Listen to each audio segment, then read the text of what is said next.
Rise of the Exile, Book 1 of the Shadow of the Tyrant King series, by J.D. Matter. Chapter 41, Preparations. Justin, what happened to your face? For a second, Gigi wondered if perhaps those were not bruises, but something contagious caught from Lucas. "That man is evil," said Justin. "Pure evil." After Lucas and Justin explained what happened, Blake immediately wanted to be in on it. Even Gigi felt a bit left out, so he nervously followed suit. Besides, he knew some excellent pain-abating spells. Garrett's plan was working. The resistance was growing. Each of the 4 boys wielded blunt wood shafts, and Garrett had them doing strenuous drills in the middle of Main Street. They drew more than a few casual glances. They drew crowds of onlookers. Little Justin learned how to use a larger opponent's weight and momentum to his advantage. He cracked Blake's nose, finally repaying him for that schoolyard brawl years ago. Blake was no slouch, though. He learned how to grapple and could probably subdue a grizzly bear. Gigi lost some of his clumsiness, and Garrett gave him ideas for how to augment his fighting style with certain spells. Lucas, like Garrett himself, was well-rounded, but also had the benefit of spells. One day, they sparred with blunt wood swords. The next day, they worked on archery, shooting at targets. Then, it was on to kicking and punching. Others stopped looking and started participating. Derry Thomas joined their ranks, and so did Woogie Oakland. Even several girls joined in. Garrett did not have it in his heart to give them a first lesson, so they started on lesson 2. The girls were often paired off against each other, especially Kathy against Wendy, and soon they had bruises of their own. Then the older adults started appearing. They wanted to defy the Black Eagle as well. They were fed up. Some of them had homes that were destroyed. Some of them had been beaten. Some of them had their babies taken away. Some of them had loved ones who were killed or imprisoned. They gladly put aside their chosen professions and took up Garrett's blunt wood instead. Not everyone was a fighter, though, and more people filtered out of Devonstone and dispersed. Everyone else trained throughout the summer with Garrett. They were becoming a force to be reckoned with, but they would crumble against a legion, especially against the coming elite 5th Legion. Garrett knew they could only stand a chance through sheer cunning. He created posts deep beyond the margin of the western woodlands. He sent lookouts, including Justin, into the woods so that they could give advance warning of the Black Eagle's approach. Everyone in Cree was organized according to their strengths. There were swordsmen, archers, and even some cavalry. They had mock skirmishes. They practiced moving quickly to strongholds in town and falling back. To stay in the fight, they would have to ambush, run, and repeat. Guerrilla tactics. Fall was upon them, and the cool breeze hinted of the coming winter. The Black Eagle was still nowhere to be found. Garrett was baffled. Surely they would have made it to Cree by now. They would not want to endure winter in the woods. Nobody allowed themselves to feel hope, for that was usually the prelude of disappointment. In this case, that meant death. They remained prudent. The woods were closely watched. There was no end of summer festival, for their enemy would surely choose such a time to launch a surprise attack. The peace-loving people of Cree would inevitably fall, but no longer would they simply fade into history. They wanted to go out fighting. "There's something I've been working on for a long time," said Lucas. "What?" asked Vianette. "Come, I'll show you." Lucas brought Vianette to his house and took her inside. She immediately noticed something she had never seen before. Prior to her arrival, Lucas had set up the painting of Meriwether's Thicket on an easel in the middle of the living room. "Oh, Lucas, that's beautiful." Lucas had made an addition to the painting. In the middle of the thicket, he painted a large 2-story house. It was completely invented and did not exist in the real world, not in the thicket nor anywhere else. Lucas painted it in many layers. He painted each room and hall. Then he covered them with the paint of the outside walls, which would make no sense in a normal painting. This was not a normal painting, however, and all the rooms and halls he painted were still there. "Come with me," said Lucas as he hoisted himself up and into the painting. "Lucas, I don't know. Is it really safe?" "I've done it 1,000,000 times." Vianette slipped out of her shoes and hoisted herself up. She was surprised by the feeling of finding open space within the canvas. She spun inward on her bottom and dropped into Lucas's painted world. Her dress was caught on the corner of the canvas and briefly lifted up. Lucas, being a perfect gentleman, quickly looked away. But peripheral vision was a wonderful thing. Her feet sank into a cool carpet of grass. Real grass. She was surrounded by trees gently swaying in the breeze. There were birds and rabbits frolicking. The gentle Mandalay Creek babbled. The sunbeams that filtered through the trees were dancing. She noticed that Lucas even managed to make the shadows beautiful, for even in the dark areas there were subtle yet highly animated flickers of yellow from the fireflies. "This place is truly magical." Vianette laughed and twirled around. "How far does it go?" she gasped. "Is it the whole world?" Lucas laughed. "No, that would take a lot of canvas and a few thousand years. There is a little bit of implied landscape out there, but if you wander too far from here, then you'll just fall out of the canvas and back into the real world." "But this does feel real, Lucas. I can't tell the difference." "That's the idea. Come on, don't you want to see your house?" "Absolutely," Vianette smiled. "I liked what you were going to say better." "Our house, then." The house was brick. It was created over the creek, and there was a tunnel through the foundation through which the creek flowed. There were several steps that led to a front porch. The porch had a bench swing for two. The front door opened up into a dramatic space which perfectly juxtaposed openness with coziness. The kitchen and dining room were toward the back, where there were huge windows to see the secluded thicket in all its glory. The stairs curved upward, and the banister of highly polished wood glided up alongside them. There was a balcony that overlooked much of the first floor, and many plants and vines delicately dangled down from their high perch. Many bedrooms branched off a maze of halls upstairs. The high number of bedrooms might have been an implication of Lucas's intentions, but Vianette made no comment about that. She simply did what she had been doing the whole time, gasping at the beauty around every corner. Chapter 42. Kyle of the Saplands.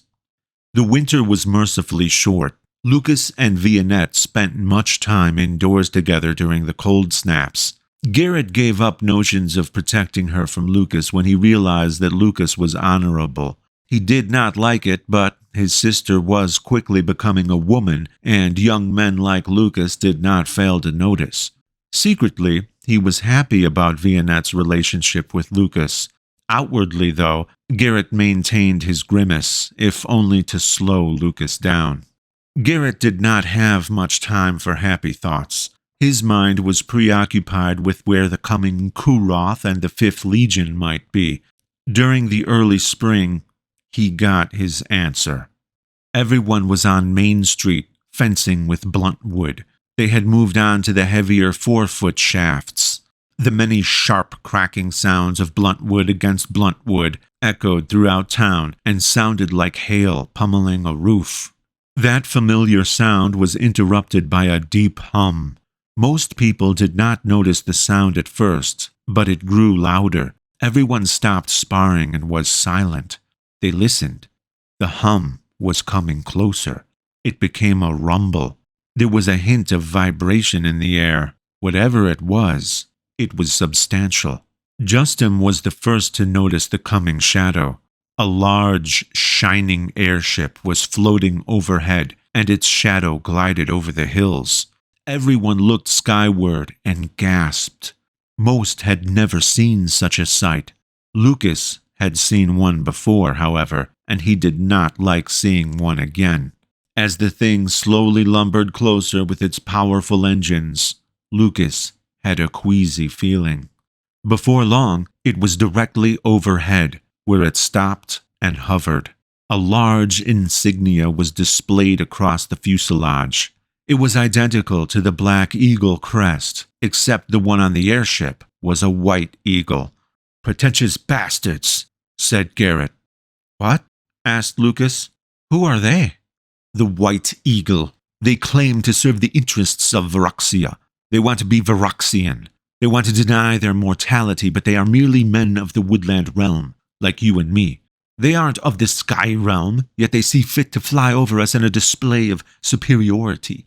They know full well that this is not Atrium City, and that these people have never seen airships. See, Lucas, how they want to be worshipped?" They saw a figure of shining white move about the gondola of the hovering ship.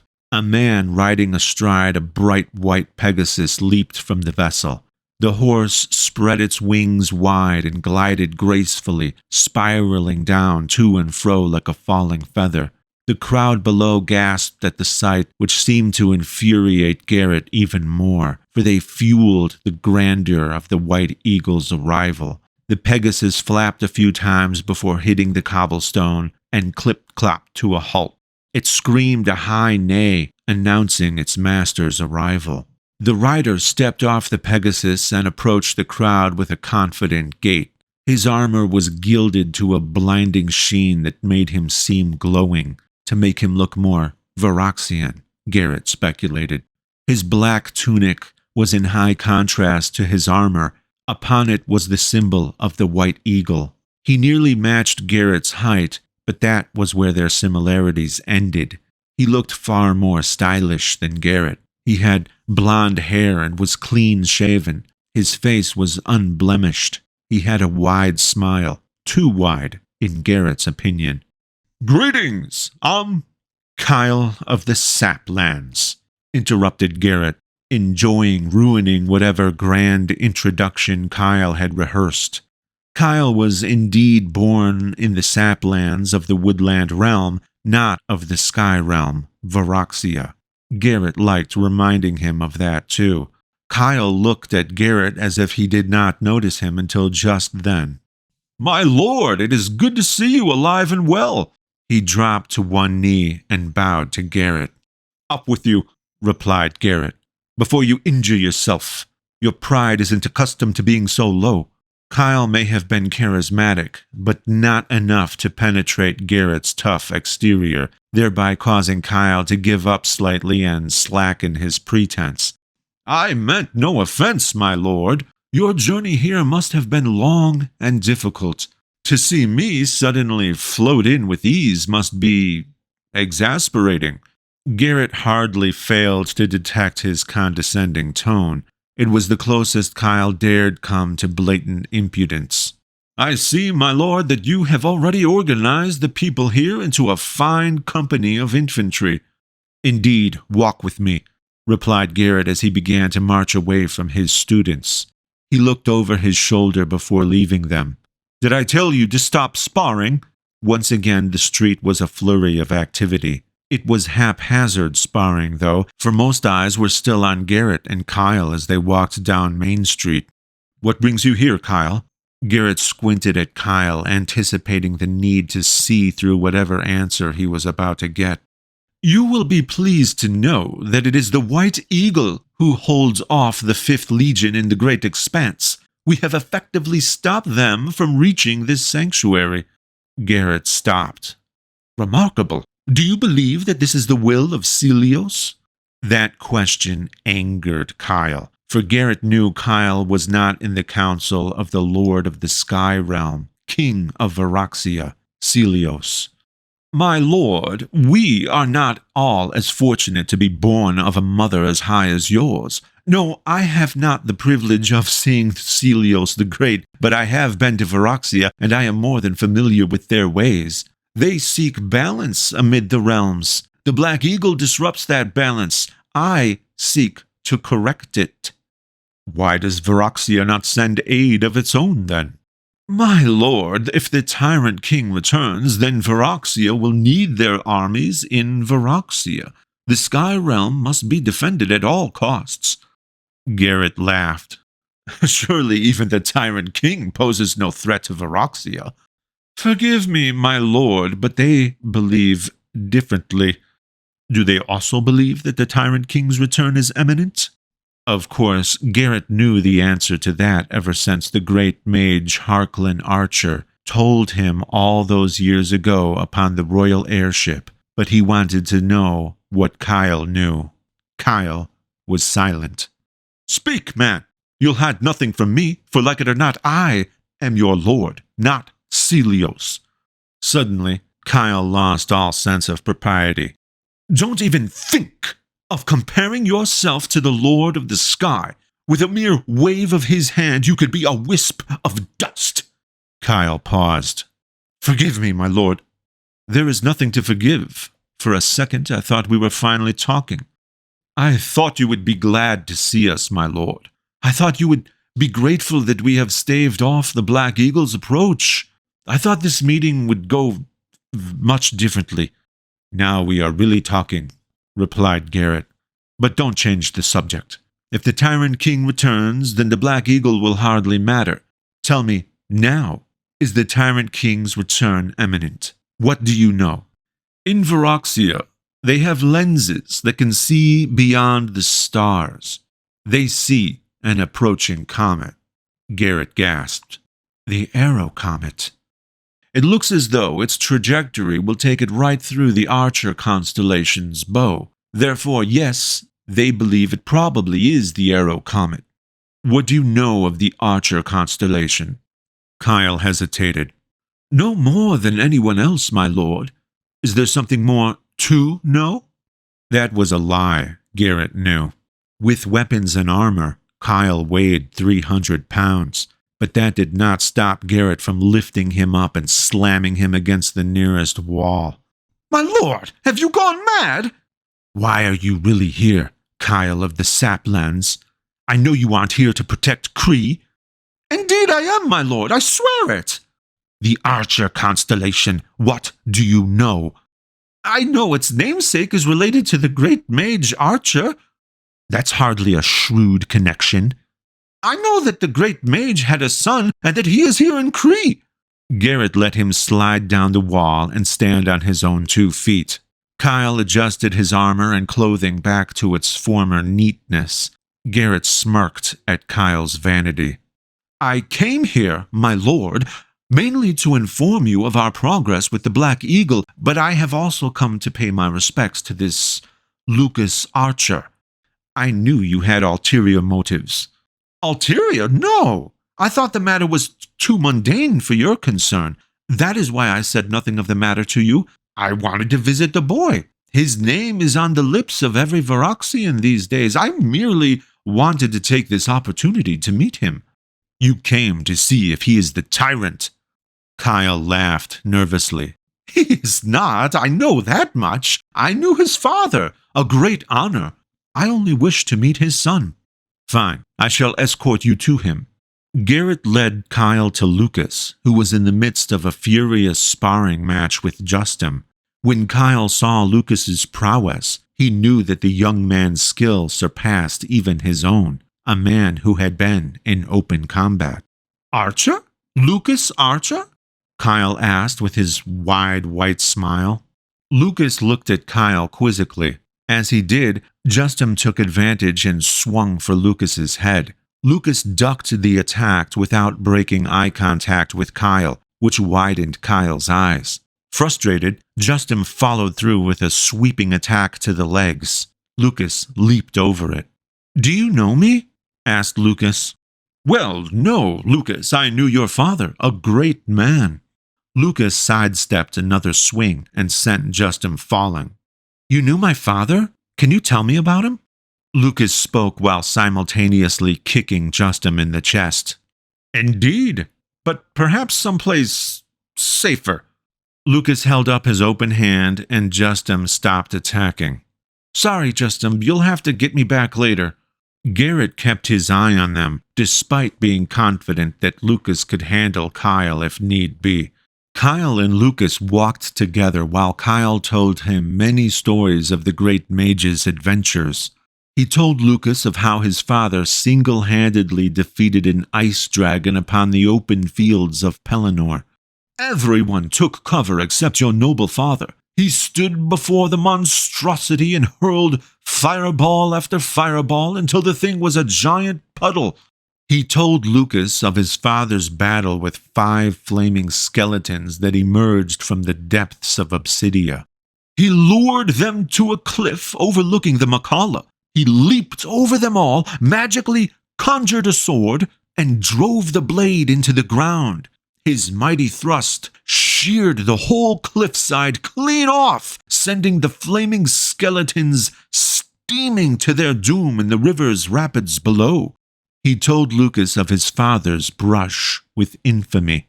He even stood face to face with the mighty Demogorok himself. The great mage barely escaped and found an exit to the surface world through the ruins of Wyland. Lucas was in awe. Lucas immediately liked Kyle. Unlike Garrett, Kyle's personality seemed more sophisticated. He was charismatic, like Lucas. He knew what to say and when to say it. Lucas and Kyle seemed to have a lot in common, even being physically threatened by Garrett. They showed each other the scars Garrett had given them both and laughed at their similarities. They did not know it, but Garrett was always close by. He kept a paranoid watch on Kyle. That was unnecessary, Garrett finally decided, for Kyle was very friendly toward Lucas. Perhaps he really did not have ulterior motives, Garrett thought. Kyle did not only speak with Lucas, he went all over Devonstone, having joyous conversations with the locals. He spoke to almost everyone, for few people were left in Devonstone to speak to, and he related to everyone by strategically morphing his personality to accommodate them as skillfully as a politician. His speech, except with Garrett, made whomever he was speaking to feel like someone important. Everyone liked him. Kyle made sure that everyone knew what the White Eagle was doing for them and the sacrifices they made, and Kree's people were more than grateful. The airship had long since left Devonstone and headed back to the battles raging in the woods far away. Kyle stayed in the safety of Kree a while longer, however, and increased his popularity there. Garrett was wary of that popularity, but dismissed it as Kyle's natural charm. Garrett felt he might have been too paranoid about Kyle after all. Kyle's new status as a protector of Kree earned him a meeting with Queen Narmonius. Kyle was sure to kneel before Garrett again when he arrived at the Thender Mansion. When he saw lovely Princess Vianette, he quickly dropped to a knee again. At last, before the Queen herself, he dropped to a knee one last time and bowed low. "It seems your only injury in this whole war will be a bruised knee," said Garrett. The Queen frowned at her son's lack of tact. She especially did not like him speaking that way to someone who had obviously taken great pains to help them in their time of need. She wondered if Garrett really was fit for the throne. If so, he still needed much work on his diplomacy, she thought. "Leave us, my son," said the Queen. Garrett hesitated, but obliged, bowing and then backing out. "We are eternally grateful for your aid, White Eagle Warrior," said the Queen. Kyle liked White Eagle Warrior much better than Kyle of the Saplands. "Thank you, Your Grace." "How are you faring? Do you need reinforcements?" "From Kree?" The Queen nodded. "No, Your Grace. We are here to protect these people. They aren't fit for battle against the 5th Legion. I fear they would get in our way. Besides, the 5th Legion stumbles and flees before the White Eagle's might, Your Grace." "I'm very happy to hear that." Kyle bowed again. "Return to me, White Eagle Warrior, with news of your victory, for only when you are victorious will I be able to truly breathe again." "I shall, Your Grace." Kyle and his Pegasus galloped swiftly down Main Street to high applause and fanfare. His horse took off and disappeared into the bright sky over the western woodlands. He returned to the fray and left the people of Cree with a great swelling of hope. Garrett knew they were bound for disappointment. Chapter 43. Woodland Mothers. 2 years went by after Kyle's departure. School started again, but it was vastly different than before. There were few students and too few teachers left for an informal setting. Regardless, they learned their lessons well, perhaps even better than when there was a large student body. Garrett's tutelage continued as well, but more from tradition than necessity. People were beginning to fall back into their relaxing routines and becoming complacent. The Queen was mindful that Kyle had not yet returned, which meant there was still no victory, she feared. Fortunately, the outer posts still saw no sign of the coming Black Eagle. Kyle must have flown far and wide to meet their enemy well within the forest. When Lucas graduated from high school, there were 3 things that occupied the bulk of his time. He made paintings every day, with and without collovium. His mastery was quickly becoming unmatched, even by the masters of the old ages lost to the void of time. Also, over the last 2 years, Lucas and Vianette regularly disappeared together. No one knew where they went, and when they were gone, no one could find them. They spent much time together, hidden away, in the house of Lucas's painting of Merryweather's Thicket. Lastly, he continued his training regimen with Garrett. Lucas was obsessed with increasing his abilities with martial arts. Though grumpy at times, Garrett was someone who Lucas looked forward to spending time with, for he was his mentor and his most respected teacher. During all that time, Lucas's friends were always around to make life complicated and fun. By far, Lucas's favorite times were when he was secretly with Vianette in their private world. Though everyone knew they were together, no one actually realized how serious their relationship was. The first hints of the seriousness of Lucas and Vianette's relationship came on a fine April morning. She was on her way out the door of the Thunder mansion. Thunder had long since been released, and he summarily abandoned Cree for fear of the Black Eagle's return. She needed to talk to Lucas about something important. Very important. When Garrett accidentally bumped into her at the front door. That bump inadvertently caused a nervous discussion. "Sister, have you put on some weight?" Vianette felt the slight bulge of her abdomen, which was usually flat until recently. "Maybe a little," she giggled nervously. "Oh no, what if he finds out now?" she worried. "You should probably get some more exercise. Come to think of it, I haven't seen you in any of my lessons lately." Vianette could not bear the thought of mock fighting. What if she was kicked in the stomach? "That's okay, big brother. I'll just go on a diet or something. See you later." She speedily hustled out the door and down the sidewalk as Garrett curiously watched her go. He knew something was off, but what was it? He wondered all day about her strange behavior. His perception of his sister was far too innocent to allow him to realize the obvious. Lucas had been out all day painting the hilly vistas south of Devonstone. When he finally got home, he noticed a red scarf hanging on the doorknob. That was the signal, which meant Vianette was waiting for him in the thicket painting.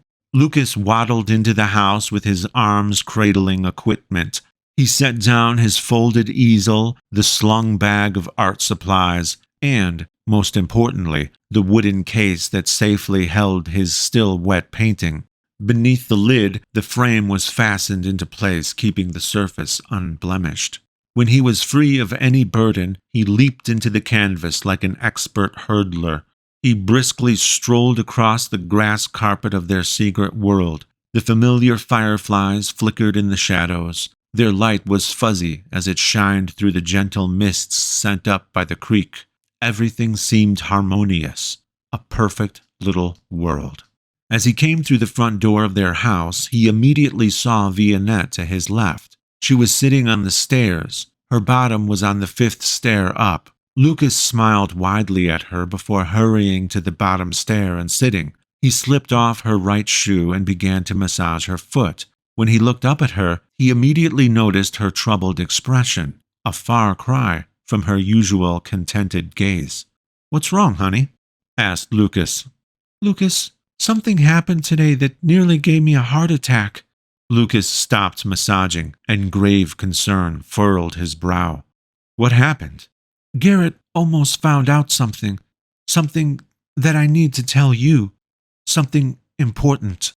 Now Lucas was even more worried. She had not sounded like that since her Merriweather revelation. "What is it, hon? You know you can tell me anything." Vianette reached down and took Lucas's hand. She guided it to the slight bulge of her belly and let it rest there.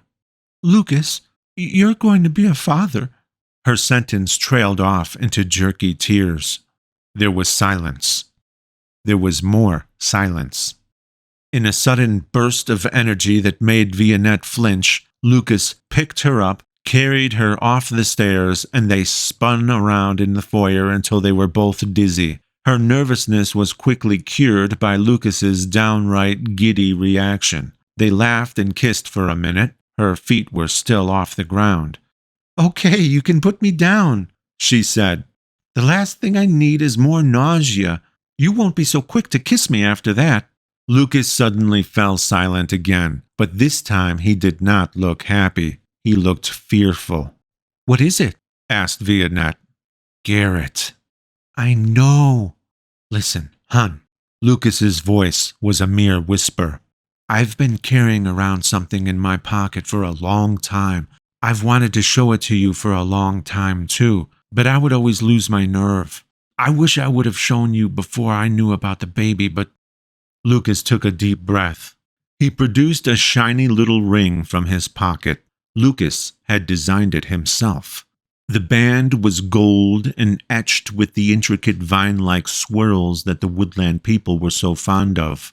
What made it especially hers, though, was the smooth white oval-shaped opal. "An engagement ring?" gasped Vianette. "Oh, it's beautiful." "I chose the opal because it reminds me of what started our relationship, a smooth white river rock."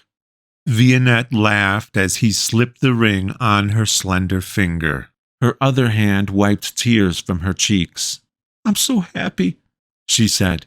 "Me too." "Are you sure you're not doing this to get out of a beating from Garrett?" she joked. "No, I'm used to his beatings," Lucas laughed. "I painted this ring into reality. I did it a year ago." "You've been carrying this ring around for a year and never asked me?" Lucas nodded, and she playfully slapped him on the shoulder. The next day, Vianette brought Lucas before her mother at Lucas's behest. Lucas wanted to do it honorably. He wanted the Queen's blessing. Vianette was more than nervous, and Lucas was visibly trembling as they knelt before Her Majesty. Lucas wondered incessantly about how the Queen would react to his proposal. She seemed like a gentle woman, but had a fiery center forged from the difficult decisions imposed upon her over the years. Once in a while, that fire lashed out and scolded the meek, forcing them to do her bidding. She was wise, and her judgment was good, but she was not to be trifled with. Lucas felt young and vulnerable before her. She had total power over him. Might she scorn Lucas for attempting to take her beloved daughter away? Might she scoff at his worth to the royal family? Perhaps Lucas's proposal was so bold that the Queen would settle for nothing less than his beheading. Lucas lamented over every word, but tried to conceal his fear as he told her that he wanted to marry Vianette. "Your Grace, my Queen," said Lucas, "I wish to take your daughter's hand in marriage." He winced. "It's about damn time," said the Queen. Was that air? Air? He hadn't breathed it in so long. The announcement spread through Devonstone faster than the speed of gossip. It was very well received. Everyone agreed that it was an excellent match. Lucas and Vianette had the Queen's approval, and, more importantly for Lucas's health, Garrett's approval as well.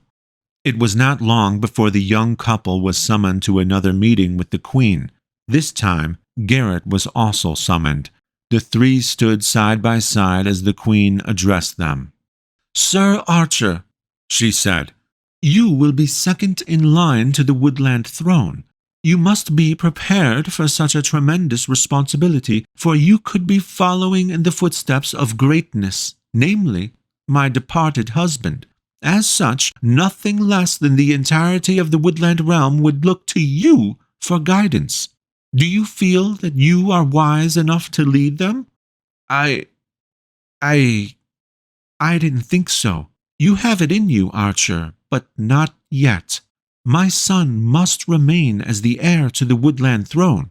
If he eternally remains a bachelor, however," she squinted evilly at Garrett, "then the time may come when you are asked to take the throne, Sir Archer. In the years to come, if my son should find it in all his wisdom to voluntarily forego his responsibility, then you, Sir Archer, will take the throne. Lastly, if my son should perish somehow, which I fear is the most likely of these three scenarios, then you, Sir Archer, will be the king, lord of the Woodland realm.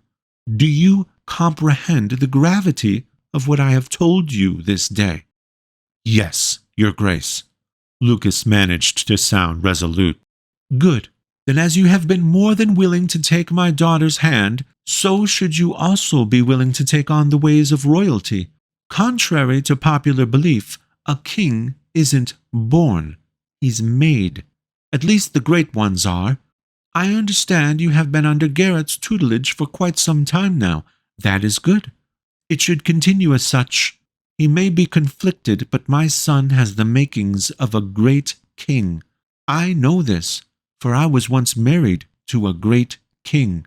Learn his ways, Sir Archer, and you have my happy congratulations." Vianette was 3 months pregnant. The Arrow comet was 6 months away from crossing the Archer constellation. Chapter 44. Severed Limbs and Cupcakes. By the end of Summer Festival, Vianette's belly looked like an igloo. Even Blake was not so bad at math that he failed to reason why Lucas and Vianette's engagement was so short. It was easy to forgive their indiscretions, though, for their happiness was infectious. So infectious, in fact, that Blake and Darlene got married. Gigi and Emily were engaged. Justin, however, remained immune from matrimony, as half of Devonstone's female population could attest. As it became more difficult for Vianette to get around, she and Lucas decided to temporarily move into the Thunder Mansion. The Queen was always there, and she insisted on acting as the midwife. Lucas grew to know Her Majesty in an informal setting. He learned that she still preferred to be called Melinda by those close to her. After a while, she did not seem like a magnificent icon of the Woodland realm. She was just a happy mother, helping to look after her daughter and looking forward to being a grandmother. During one unusually warm September morning, Vianette was particularly moody and needy. Lucas just came home from the market. She had been waiting very impatiently for him, and everyone was on edge. Lucas was supposed to bring her something sour. Apparently, she had an affliction that caused her to be prone to violent outbursts. The only cure was something sour. "Oh, Lucas," said Garrett as he opened the door to let Lucas in. "I'm glad you're finally back. See this?" Garrett held up a broken piece of dishware. "She threw a plate at me. I just barely ducked it." Vianette was sprawled on the same couch that she was on when Garrett had caught her and Lucas in a near kiss. At that time, Lucas remembered, she looked like a royal princess. Now she looked like, well, a royal princess, a much more dangerous one. She was propped up with layers of pillows, and a blanket was draped over her igloo-like belly. Lucas tried to stroll quickly past with the groceries on his way to the kitchen. No, Vianette stopped him. come here. Lucas scampered to her with his sack of groceries. Oh, I can't wait. I've been dying for something sour. Lucas, I love you. She dove into the groceries. No. A banana flew across the room. No.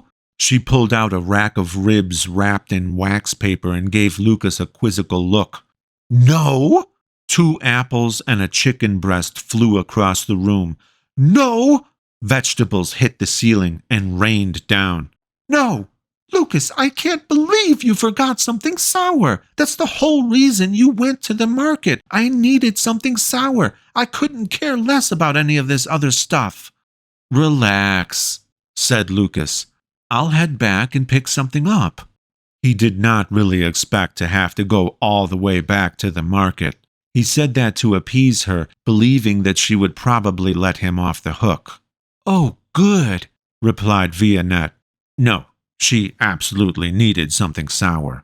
So Lucas headed out again. He was grateful for her goodbye kiss to prove that there were no hard feelings. Besides, Garrett was there to receive the full brunt of her wrath. She need not injure her loving husband.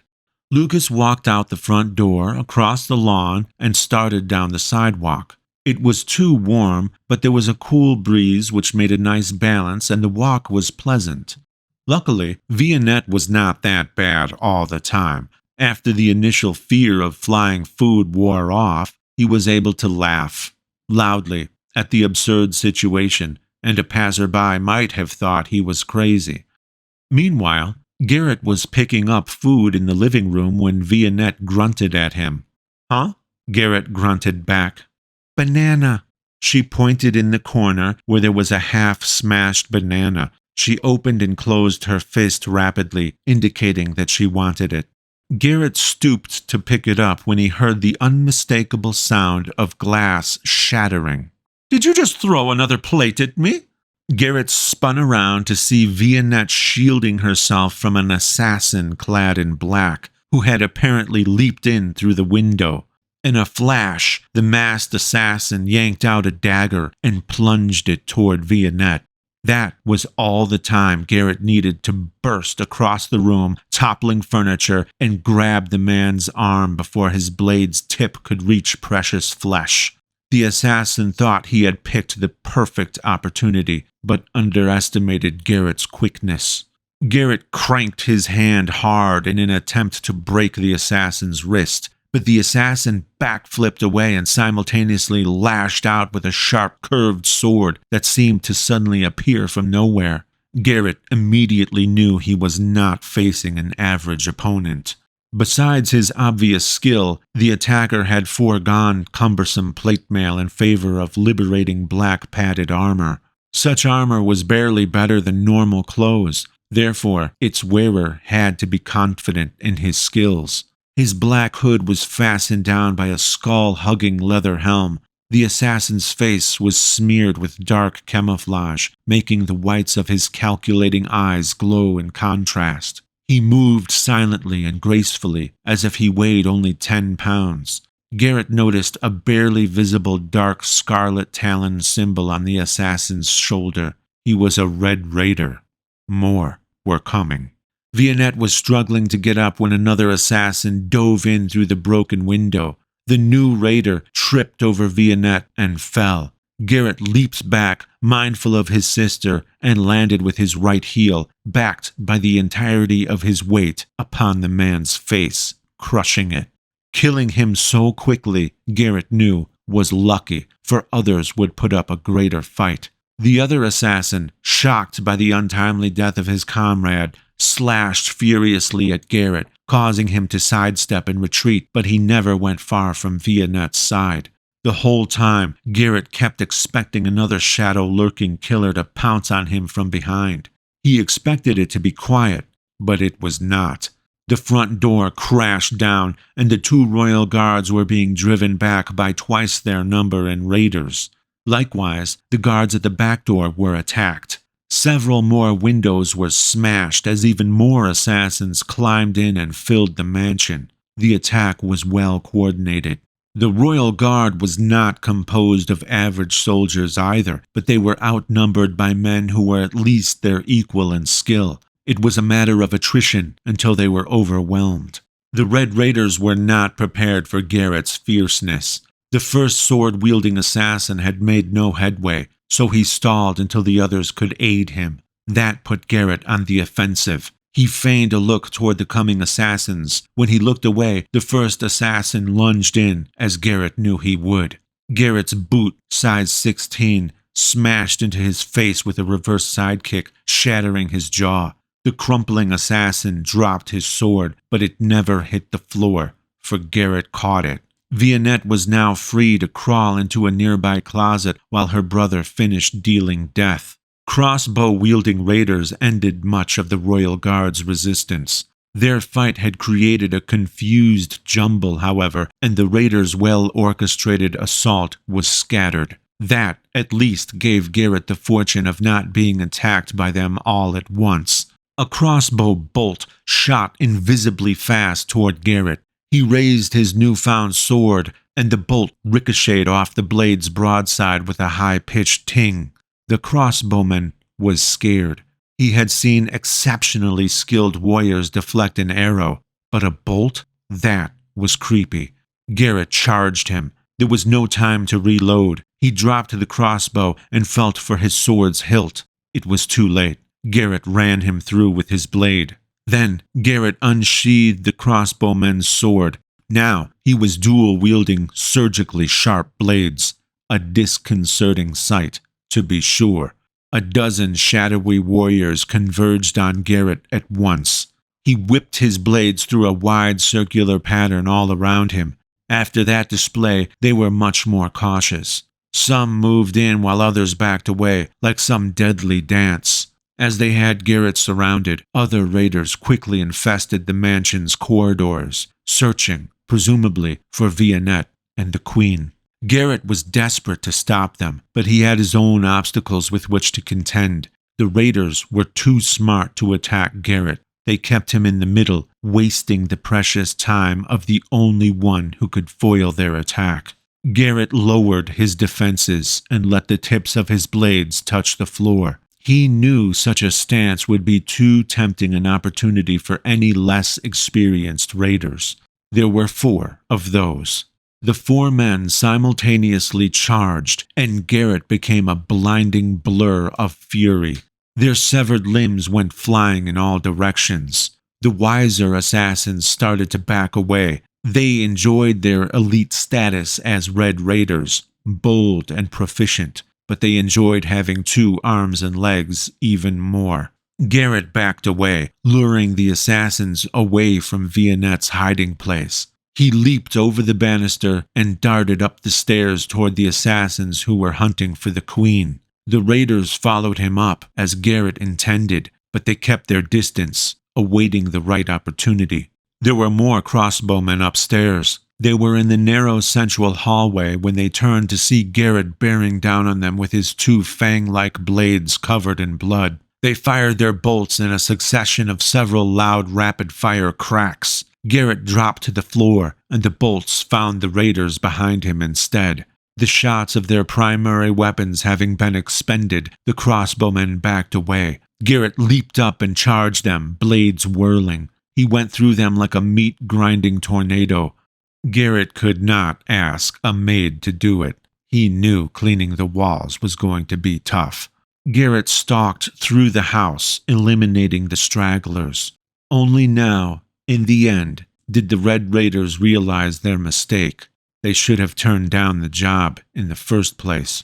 For them, there was no escape. Their crime was unforgivable in Garrett's eyes. As one assassin tried to run, Garrett threw a sword and impaled him. Another tried to leap out the window from whence he came, but Garrett caught him by the foot, pulled him back in, and broke his neck. There were 6 more assassins running through the house, looking for a way out. Their simple task had become a nightmare as Garrett hunted them down through the maze of corridors. There was a scream here, a shout there, a spatter of blood, a crack of bone, and a loud crash down the stairs. Before long, there was only one assassin left. He was on the floor when Garrett lifted a dresser high over his head and sent it slamming down on the killer, crushing him. At last, the fight was over, and the mansion was littered with bodies. Lucas was at Kippy Thornbush's pastry stand at the market. He could not remember what it was that Vianette had a craving for this time, for her cravings changed so often. He was in the midst of discussing it with Kippy. "I know it was definitely something that began with S," said Lucas. "Spicy?" replied Kippy. "Maybe, but I don't think so." "Sour?" "No, sour? Maybe. No, that can't be right." "Sweet, then. You're in the right place for sweets." "That's right, that's gotta be it. Give me 4 of those nice-looking cupcakes." With the cupcakes in tow, Lucas happily headed back to the mansion. What a perfect day, he thought. Maybe he could coax Vianette outside and they could lounge about the fountain. Surely by now her mood will have changed. Lucas was halfway across the lawn when he noticed that the front door was smashed down.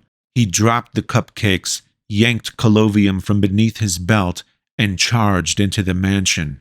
There were dead bodies everywhere. Lucas was hot with emotion. He only wanted to find Vianette and to see that her eyes were still open and her lips still carried breath. Lucas cleared the foyer, aiming Colovium before him, ready to incinerate any intruder unfortunate enough to cross his path. He hustled into the living room, where he saw Vianette, Garrett, the Queen, and a few remaining guards. "Everything's under control, Lucas," said Garrett. "She's okay." Lucas ran to Vianette and embraced her. She held him tight. "Would everyone please find someplace else to congregate?" yelled Garrett, still flustered by the battle. He was embarrassed by the aftermath of his handiwork and wanted nothing more than to clear out the bodies that were strewn about. Everyone heeded him, but Queen Narmonius instructed the guards to stay behind and aid her son with his grim work. "Are you hurt?" Lucas started to feel Vianette up and down, searching for possible injuries. "Just a slight bruising," she said while cupping her ribs and wincing. "One of them fell over me." Lucas moved her hand aside, pointed Colovium, and let the blue light of a healing spell soak into her. The bruise was gone. "Thanks, hun. That feels much better." She rotated her arm, testing the new relief. She did not look better, though. She looked nauseous. "Are you sure you're okay?" "I feel a little sick, but it's normal. I'm glad I sent you away from here when I did." She suddenly remembered why she sent him out. Ugh! The thought of something sour. She covered her mouth. "Sour?" asked Lucas, realizing that he too may have nearly escaped death. Vianette waddled quickly to the nearest bathroom. Meanwhile, Garrett was in the living room with the guards, dragging bodies across the floor and piling them. At that moment, despite the treacherousness of their mission, Garrett pitied his fallen foes. He moved them gingerly, almost respectfully. He knew their lives were wasted ones. He knew they were not born wicked. They somehow became that way. Suddenly, Garrett felt the searing slice of a blade across his back. The assassin, the very first assassin, had regained consciousness, and he held the dagger that was intended for Vianette. The killer was in no condition for a fight, though, for his face was broken and swollen. It took every ounce of his will to slice Garrett's back. The guards lunged for the raider, but Garrett threw up his arms and blocked their path with his wide span. "No!" Garrett commanded. "Keep your distance!" He stammered and became wobbly. "His dagger is coated with poison." The Red Raider inched forward as the guards ducked under Garrett's arms and blocked the assassin's path. Their first duty was to protect the royals, even if that meant their death. The Raider's knife lackadaisically swayed back and forth, which was misleading, for he was like a watchful cobra before the sudden strike. He slashed at the closest guard, barely missing him. The attacker righted himself quickly, and the guard missed his chance to counter. Garrett stumbled back. He was weak, too weak to stand. He fell. The assassin lunged in again.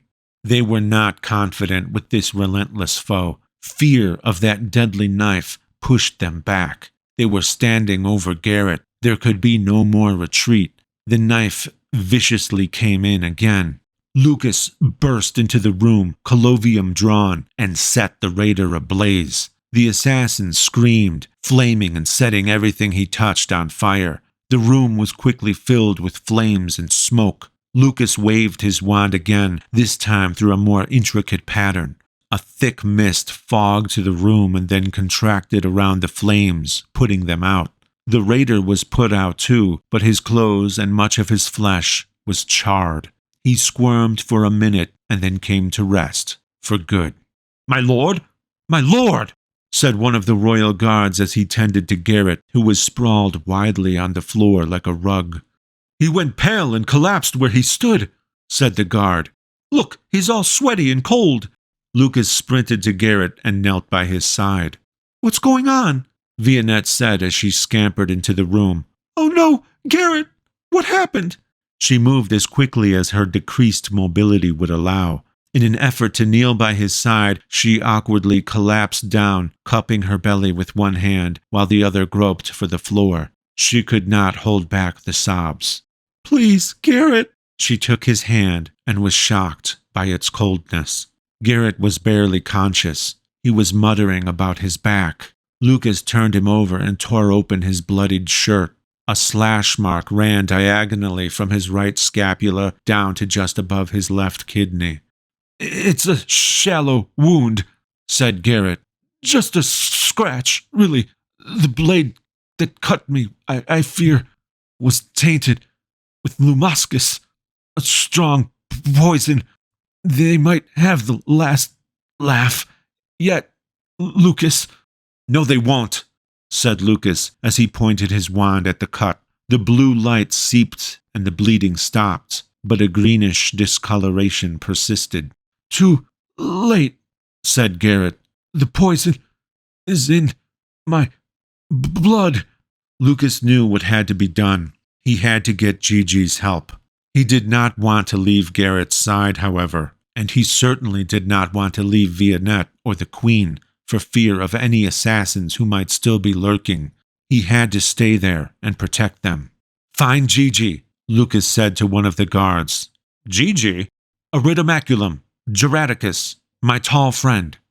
"Oh, the young mage." "Yes, you'll likely find him at Emily Frostfield's on the corner of Wheat Wisp and Main. Tell Gigi about the lumascus. He'll know what to do." As Lucas spoke his last words, the loyal guard was already moving out. "You," Lucas turned to the other guard. "Clear the rest of the house. If you find anyone, shout for me." The guard obediently left, hustling from room to room, searching under beds and behind doors. Lucas stayed by Garrett's side, trying to think of whatever incantations might help. It was a harsh lesson, but they learned the White Eagle's aid could no longer be relied upon. The Red Raiders were hardly a legion, but they were Black Eagle nonetheless. Did that mean the mighty Kuroth and the 5th Legion were close? What was happening out there in the woods? Their learned lesson only brought more questions. Proficient as he was, Garrett was no match for a simple poison. He knew his life was in the midst of a precarious balancing act, teetering between life and death. Chapter 45. Garrett's Request. "Drink this," said Gigi. With one hand behind Garrett's head and the other tipping a cup, Gigi poured a stifling potion into Garrett's mouth. The liquid filled his mouth and overflowed, running down his cheeks and into his ears and hair.